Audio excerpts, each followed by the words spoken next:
Hey you and welcome. My name is Mike, and in this old video, we're heading on down to Texas. Now Texas has a reputation for a lot of things, one of them being cowboys. Yeehaw, am I right? And when I think of cowboys, one story that keeps coming up again and again is a story of revenge. You know, someone wronged and seeking payback. Well, in this story we don't have cowboys.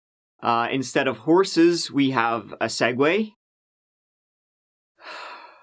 But what we do have is a story of revenge, and a justice of the peace gone rogue in the town of Kaufman, Texas. Let's giddy up.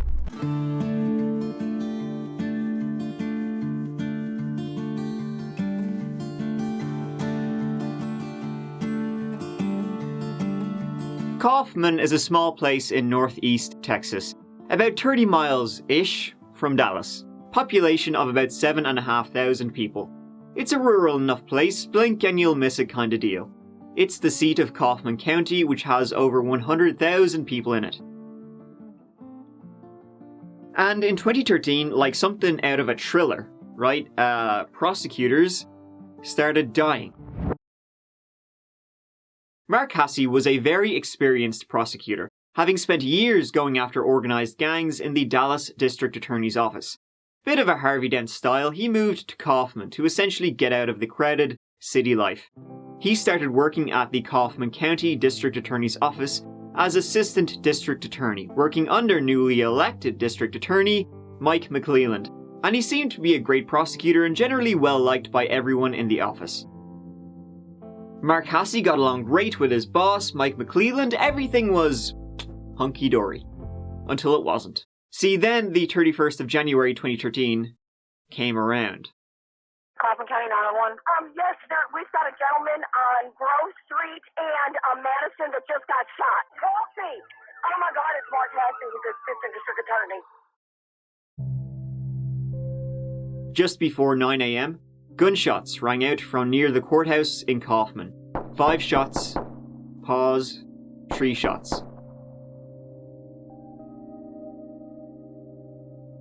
Authorities arrived quickly enough on the scene, and lying on the pavement was 57-year-old Mark Hasse.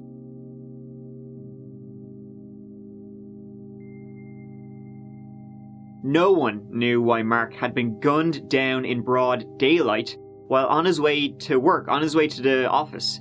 You know, there was no weapon found, there was no casings found even. It was seen to have been, the brazen work of, well, a killer. The balls on them doing it at rush hour, although then again I said Kaufman, probably not much happening. Kaufman County Assistant District Attorney Mark Hasse was shot multiple times in the parking lot a block from the courthouse. Police are looking for 1 or possibly 2 suspects witnesses say were dressed in black. Police say there was a very short confrontation between gunman and Hasse just before the attack. County Judge Bruce Wood. Just an outstanding person individually, but he was also just a very well-known and very well-respected prosecutor for the district attorney's office. This is just a horrible situation, a horrible tragedy. The 57-year-old Hasse had been a prosecutor in the county DA's office for 3 years. He was earlier a prosecutor in Dallas, where he worked on mob cases. Investigators do not have a motive, but they described the shooting as a targeted attack. People of the town, though, were on edge, especially, people from the district attorney's office. High profile enough, assistant district attorney gunned down in broad daylight. The district attorney, Mike McLelland, actually made it easier for everybody to get a concealed handgun license. People were just worried about what the shit had happened. Witnesses had seen the shooting and said a man, covered up, couldn't make out his face, had escaped in the passenger seat of a silver 4-door getaway car. So, it seems like there was 2 people involved in the death of Mark Hasse. And another thing was that a different witness, who didn't see it, but was in a garage nearby, heard what happened shortly before the shots rang out. They said they heard Mark talking with this person, and Mark apparently was saying, no, I'm sorry. And then gunshots. District Attorney Mike McLelland and Mark's good friend, he wasn't having any of it. I hope that the people that did this are watching, because we're very confident that we're going to find you We're going to pull you out of whatever hole you're in, and we're going to bring you back and let the people of Kaufman County prosecute you to the fullest extent of the law. Kaufman County, the state of Texas, and especially my office, has suffered a devastating loss today. What's the part about this that hurts the most? The fact that I can't reach out and grab somebody and do something about it right now, because I want them really bad.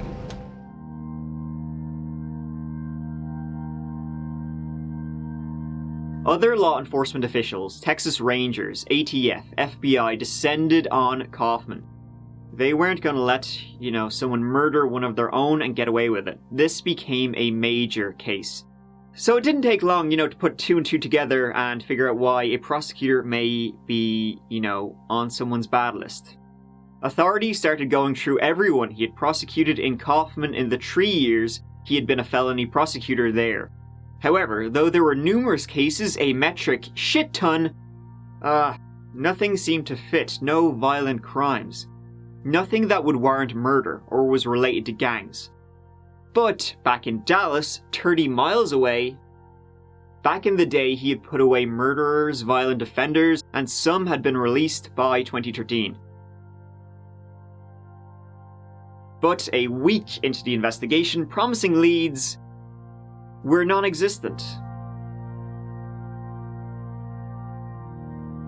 4 weeks later, a tip came in. A person left an anonymous tip on their website saying that they were in a bar in Kaufman and had heard two lads yapping away about the death of Mark Hasse, and they seemed to be pretty knowledgeable about it, hint hint. However, there wasn't enough for the police to follow up on it because, the entire system was anonymous. They couldn't contact the tipster, and he more or less said, yeah, there's two people talking about it, maybe you should know about it. And it's like, oh wow, great, thanks. That's helpful. So, looking through some of the cases Mark had prosecuted, and specifically the way he had been killed, like execution style, gangs became like their number one lead, or number one thing they were investigating. Specifically Mexican cartels, Dios mío, or even fucking Nazis, the Aryan Brotherhood. I hate these guys. See, 3 months before, a shitload of them had been arrested, and they even had made a threat that they wanted to, quote, get even. The Kaufman County District Attorney's Office had played a role in that investigation. Right now, more breaking news in the shocking overnight murder of the head of Colorado's prison system. Tom Clements was gunned down as he answered the front door of his Monument home last night. 7 weeks after Mark's death, the head of the Colorado Department of Corrections was murdered on his front door by a member of the Aryan Brotherhood, Evan Ebel. So everyone was becoming nervous that they were next, especially as this Evan Ebel was still on the run.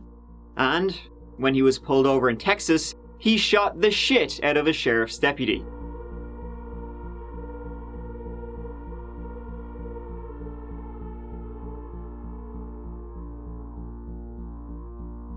The deputy, by the way, survived.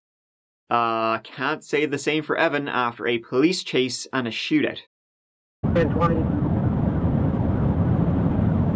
All units on tanks advising that the subject is going to be armed and there were shots fired. Y'all in that?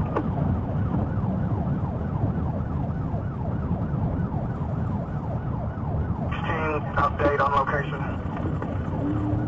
Road 5 corner, we're coming to the road 5 corner. See you, Bob.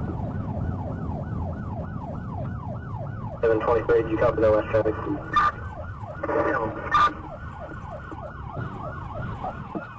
Fight, major accident.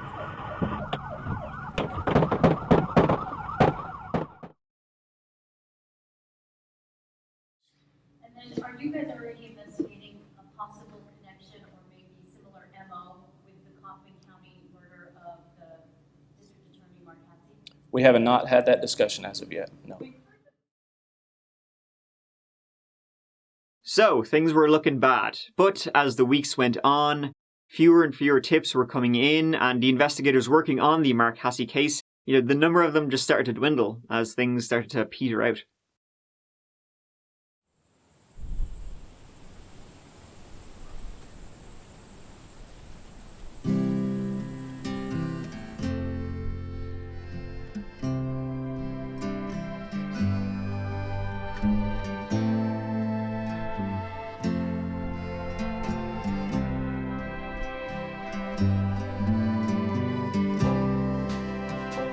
And then it happened again. On March 30th, 2013, friends and family were supposed to pop over to the McLellands for an Easter dinner. And when Mike and his wife Cynthia weren't answering any texts or calls that morning, a friend came over to check if they were okay and everything was ready for the dinner. Inside, shell casings were found right at the front door. Cynthia was found lying in the living room, and District Attorney Mike McLelland was found also. Both had been gunned down. Mike was found with shell cases right by him. Again, like his friend and assistant Mark Hasse, execution style.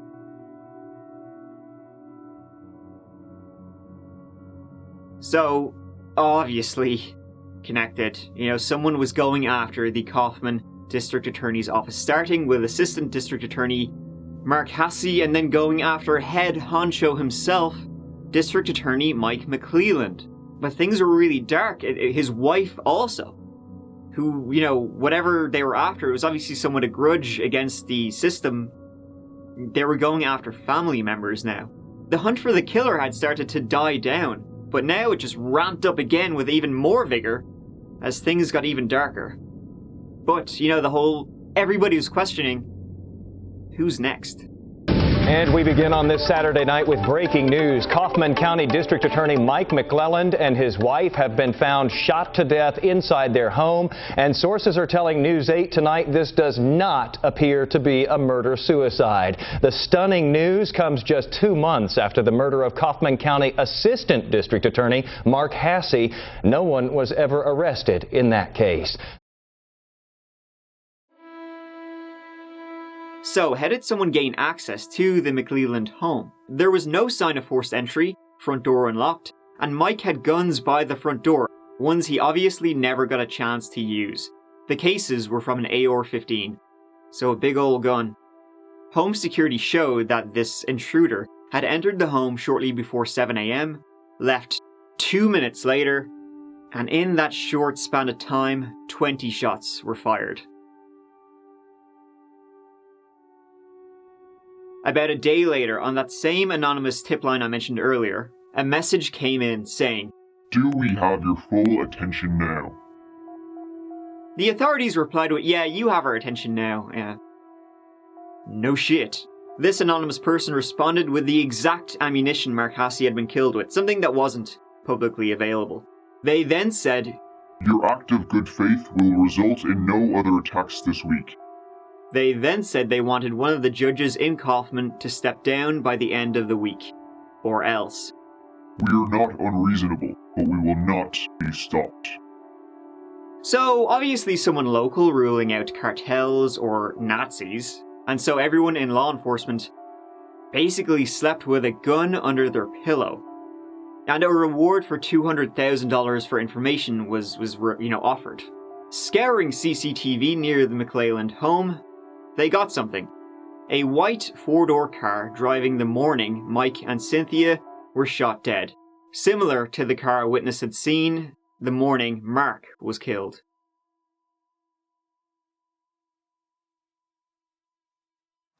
My heart goes out to all the families that have been affected by this tragedy, and especially to the people that work at the courthouse. I worked there for several years while I was going to law school. And so I know that it's a tight-knit family and that this is devastating to them. What's it make you feel like knowing that you've been somehow wrapped up in this? It actually makes me feel that the police are doing the thorough job they need to. Doing the rounds for local reporters at this time was a man named Eric Williams on his little Segway. God, I hate those things. Cooperated with law enforcement. I certainly wish them the best in bringing justice for this just incredibly egregious act. However, he hadn't been properly interviewed by the investigators at this stage, because he was all lawyered up. See, over a year before all of this started happening back in 2011, Eric Williams had been prosecuted by both Mark Hasse and Mike McLelland. He had been prosecuted by both of them, both the victims, for theft. And Eric Williams wasn't just some, Joe Soap off the street. Eric Williams, a Mensa member, wow, big brain time, was a lawyer and an elected justice of the peace in Kaufman. Until 6 months after he was elected, he was charged with stealing 3 computer monitors.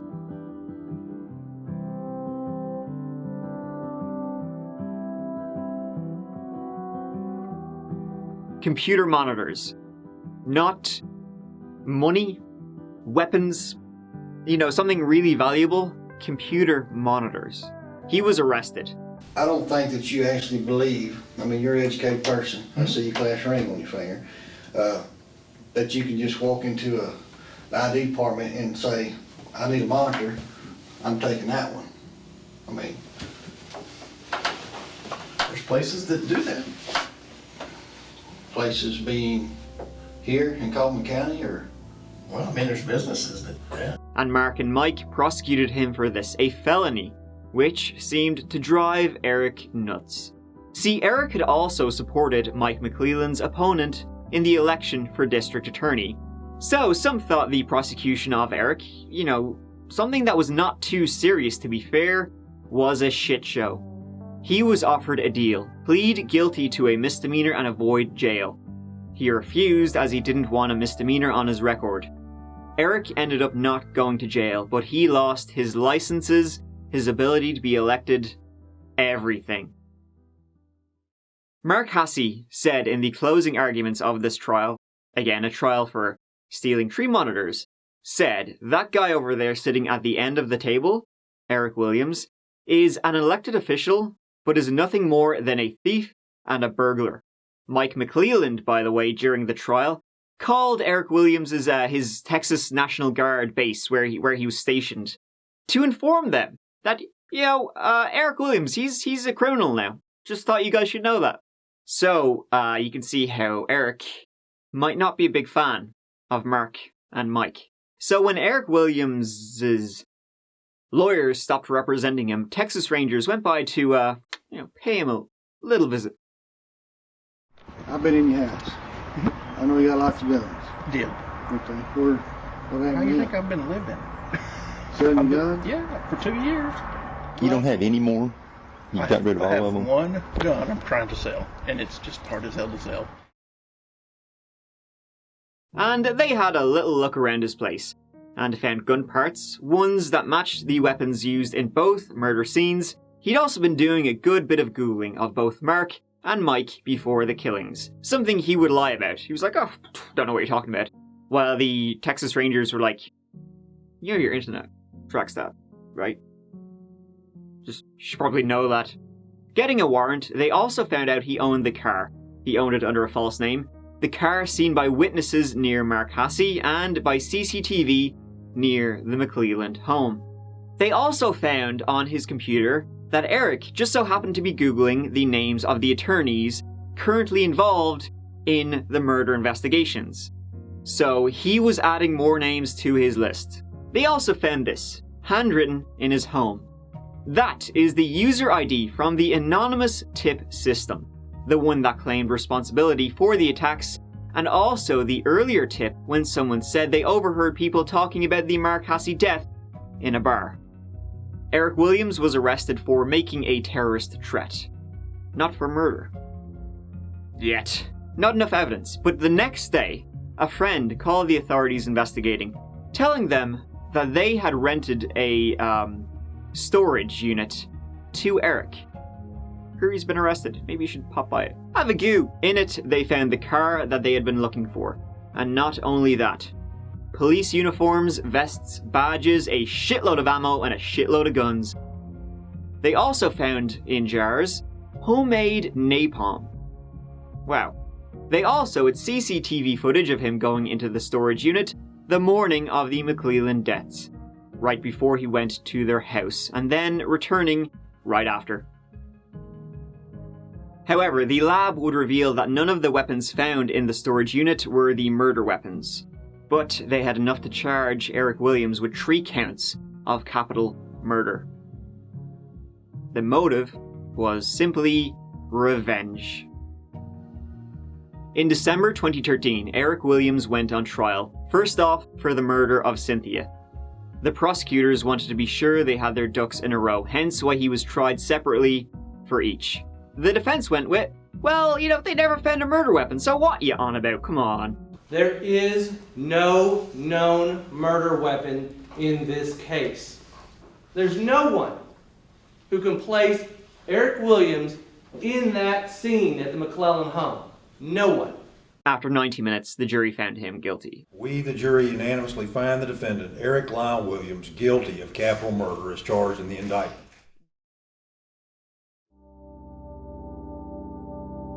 You see, what happened to be actually quite a strange series of events was that shortly after Mark Hasse's death, District Attorney Mike McLelland actually suspected Eric Williams of being responsible for it, and he didn't keep that suspicion to himself. He would mention it to everybody, but, I mean, they didn't have enough to go on. Shortly after Mark Hasse was killed, investigators did go to his house, and his arm was in a sling from an injury that apparently just didn't exist. He was like, yeah, of course I'm not responsible for killing somebody. My arm's fucked. They tested his hands for gunshot residue, no dice.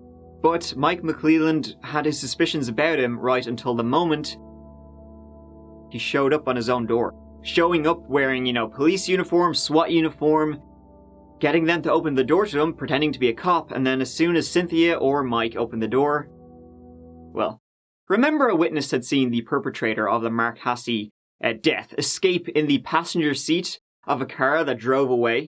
So they had the car, they had Eric. But who would the driver be? Well, it would happen to be star witness for the prosecution, Eric's wife, Kim.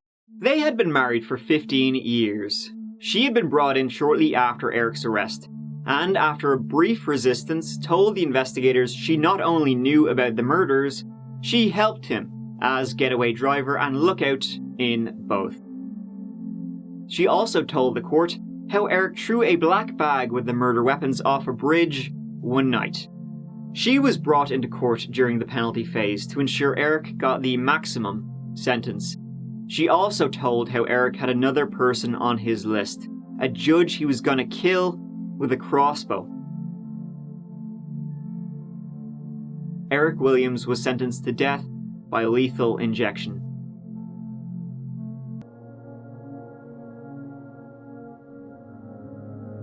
Due to this, prosecutors declined to try him with the Mike McLelland or Mark Hasse murders. Kim Williams was sentenced to 40 years in prison. And that's the story of that one. A twisted tale of revenge. You know, Eric Williams, with all of the weapons he had, napalm for God's sake, you know, he was planning on going to war with Kaufman. All for that stealing tree monitors. You know, getting prosecuted and losing everything for that, maybe a bit overblown, but I guess, his idea of revenge maybe was also a bit overblown. He was gonna burn the whole place down, you know, and had another murder. If he hadn't been caught, how many other people would he have killed? He wanted everybody involved gone. He was that vengeful, you know? Well, bet he wish he hadn't stolen those monitors now, huh? Thank you so much for watching, I really appreciate it. I will see you, as always, real soon in the next video. Take care of yourselves. Mike out.